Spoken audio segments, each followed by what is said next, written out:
लेकिन अभी मैं सुनील जी आपके पास आना चाहता हूँ। ये जो बात हुई कि मेरी कमीज तुम्हारी कमीज से ज्यादा सफेद है, और जो जिस कार्टून का मैंने जिक्र किया, आज जस्टिस काटजू ने जो कार्टून शेयर किया है, हर्षवर्धन और सतीश जी को भी सुना दूं कि उन्होंने एक कार्टून शेयर किया है ट्विटर पर, शायद आपने देखा हो, जिसमें मोदी जी एक कूची लेकर एक दीवार को केसरिया रंग से पोत रहे हैं या भगवा रंग से पोत रहे हैं, और अचानक मुड़ के देखते हैं तो केजरीवाल जी ने वो पूरा पेंट का ड्रम उठा के अपने ऊपर उलट लिया है।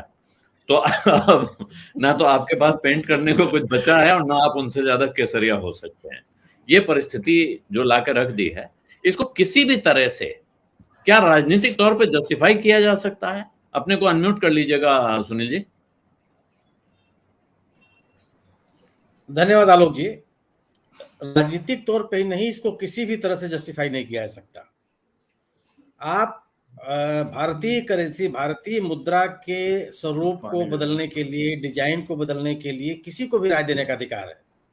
राय देने का अधिकार नहीं, अगर आप याद कीजिए तो समय समय पर रिजर्व बैंक लोगों से प्रविष्टियां आमंत्रित करते हैं कि आप हमको सुझाव दीजिए कि हम रुपए का स्वरूप को कैसे कर दें, करेंसी का रूप कैसे बना दिया जाए, क्या रंग हो, क्या हो, कैसे हो, यह प्रविष्टियां भी आमंत्रित करती है।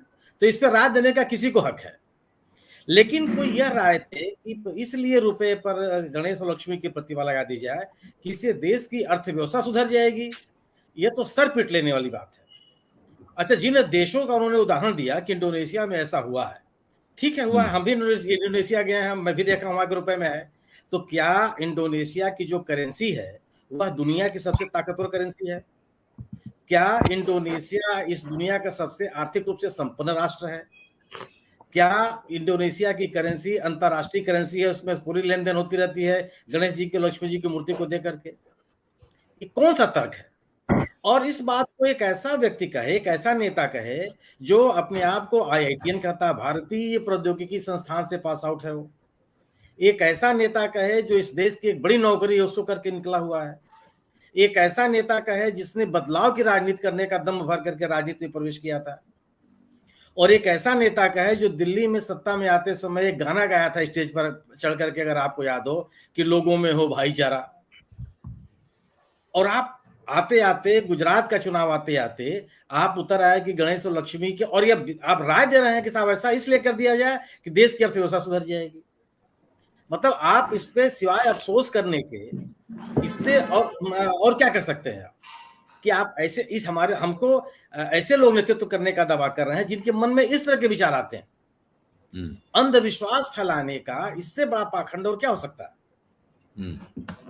आप पढ़े लिखे, आप आए थे किस तरह से राजनीति करने के लिए? गवर्नेंस के नाम पर। जब आपको अभी सरकार ने आपकी आबकारी नीति को लेकर पूछताछ शुरू की तो आपने कहा कि मैं तो शिक्षा और स्वास्थ्य को ठीक करना चाहता हूं और ये मुझको तंग कर रहे हैं। आप ये कहना चाहते हैं कि हम तो गवर्नेंस देना चाहते हैं, हम सुशासन लाना चाहते हैं, और ये हमको तंग कर रहे हैं। सड़क पर निकल के तो आप यही कहते हैं। और आकर के आपने शुरू कर दिया कि गणेश लक्ष्मी की मूर्ति, और हमको विचार आया, मैं पूजा कर रहा था उस समय मेरे मन में अलौकिक विचार आया, ये भी कहते हैं आप। बड़े विचार मग्न होकर के आपने निर्णय सुना दिया। तो आप इसको राजनीतिक मतलब राजनीतिक रूप, ये दुर्भाग्य इस देश का कि हम एक ऐसे नेता के साथ हमारा पाला पड़ा है जो इस तरह की बात करता है।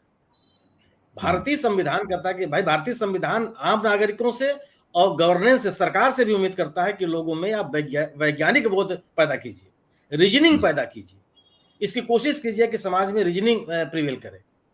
और आप डंके की चोट पे बता रहे हैं कि ना ना ऐसे सब गड़बड़ बात है, आप गणेश लक्ष्मी को लाइए तब ये देश सुधर जाएगा, इसकी मुद्रा सुधर जाएगी।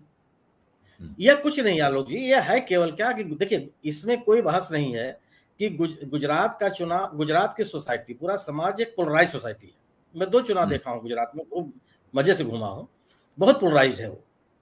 उसमें कुछ चल तो रहा नहीं आपका, तो उसमें एक रास्ता बनाने का इन्होंने तरीका ढूंढा। दुर्भाग्य क्या है कि वहां की सरकार भी गवर्नेंस की बात नहीं कर रही है।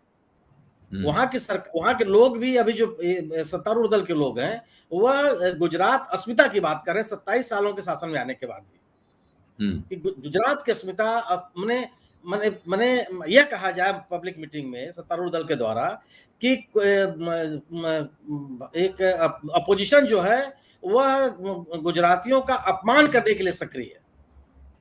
और इस अस्मिता के साथ लोग मजाक कर रहे हैं और इनको सबक सिखाना है। हमने 27 साल में क्या झंडे गाड़े हैं इसका कोई उल्लेख नहीं है, इसकी कोई बात नहीं कर रहा है। तो यह अरविंद केजरीवाल जी को ये लगता है कि यह अच्छा रास्ता है, इसी की बात की जाए और इसमें एक अपना रास्ता बनाया जाए। और ये घूम घूम के कह रहे हैं कि साहब बीजेपी में सरकार तो क्या, मैंने बीजेपी का गुजरात में विकल्प मैं ही हूं। क्यों विकल्प है आप पिछला विधानसभा चुनाव लड़े, 0, 1 सीट आपको नहीं मिली विधानसभा में। आपने स्थानीय निकायों का चुनाव लड़ा, 5 नगर निगमों में से आप केवल एक मतलब उल्लेखनीय प्रदर्शन आपका हो पाया है सूरत में, वहां भी आप मेयर नहीं जिता पाए अपनी। जो त्रिस्तरीय पंचायतों के चुनाव हुए उसमें आप कहीं नहीं है। इस देश के संसदीय इतिहास में क्या कहीं यह हुआ है कि ऐसी पार्टी जिसका पिछले चुनाव में विधानसभा में 1 सीट न रही हो और अगले चुनाव में सरकार बना ले? देश और दुनिया के किसी संसदीय इतिहास में ऐसा हुआ हो तो मैं भी इस नए तथ्य से हम लोग परिचित हो जाएंगे। तो यह केवल राजनीति का, आलोक जी, चुनावी राजनीति का एक शॉर्टकट है, वो ड्रम उलट लेने वाली बात है।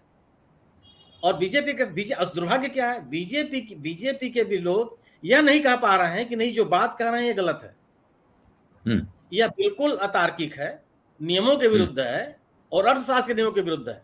वो क्या कर रहे हैं कि नोट पे किसकी मूर्ति लगाई जाए, किसकी फोटो छापी जाए, रिजर्व बैंक का प्रोग्रेटिव है। क्या तो नोटबंदी क्या सरकार की प्रोग्रेटिव था? ये भी तो रिजर्व की प्रोग्रेटिव था।